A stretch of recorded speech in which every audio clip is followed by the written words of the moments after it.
What's going on, everybody? Welcome to another segment of Monty Talks. Today's segment is going to be focusing on one of my favorite animes, one of my top 5, and that's Bungo Stray Dogs. Bungo Stray Dogs is a different anime in the fact that it's not a very mainstream anime, and most people that I have talked to have not seen it. Most of my viewers probably haven't seen it either, but if you haven't seen it, you're definitely missing out, and if you have seen it, you're definitely going to know what I'm talking about.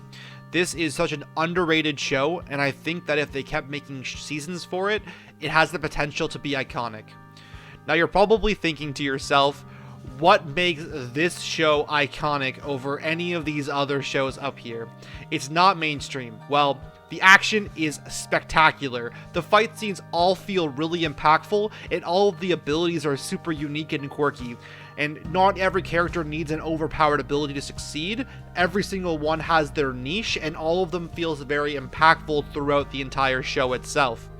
Now, this show focuses on our main character, that's Atsushi. He is a half-human, well, he's a human, and he has the ability to turn into a tiger, which is called Beast Beneath the Moonlight. Now, he joins a detective agency, and you kind of get a chance to see all of their shenanigans, and it's quite a beautiful spectacle of dark, gritty humor. Now, the humor in this show is often very dark.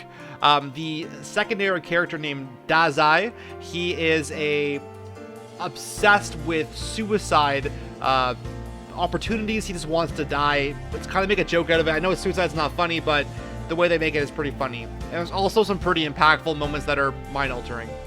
Now, the main character is Atsushi on the left here, and the main antagonist is Akutagawa, and they kind of draw some parallels to some other characters. You see a little bit of Sasuke versus Naruto in this, a little bit of Bakugo versus Midoriya in this as well. I think that their relationship is really, really good, and I like how they're introduced as enemies at the start of the show, and they are kind of contesting for the praise of Dazai. You know, there's a lot of stuff about Dazai that we don't know, and Akutagawa and Atsushi are both aiming for that. There's a side character named Gide who's a villain who's quite spectacular. It's a flashback arc that's amazing. The Season 2 main villains are called the Guild. The Guild is exceptional because of all the characters have really cool names that you wouldn't expect, and they're all really cool Easter eggs. All of their abilities are really unique as well, and you don't really see anything like it. A really fun fact about this show is that the fact that every single character and ability is named after an author or one of their literary works. Like, for example, we have Dazai Omasu, named after the author, and one of his books was called No Longer Human, and that's the ability for Dazai.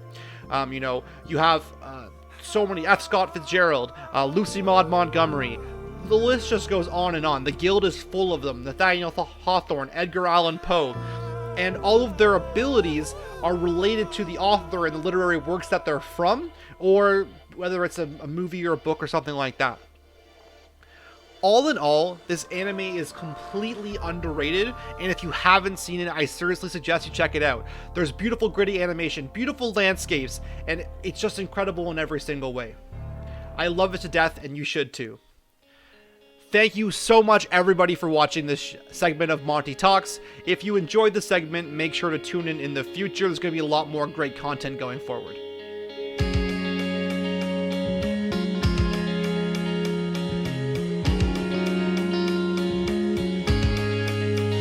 抱きしめて離さずに大事なものだ今僕はここで息をしてる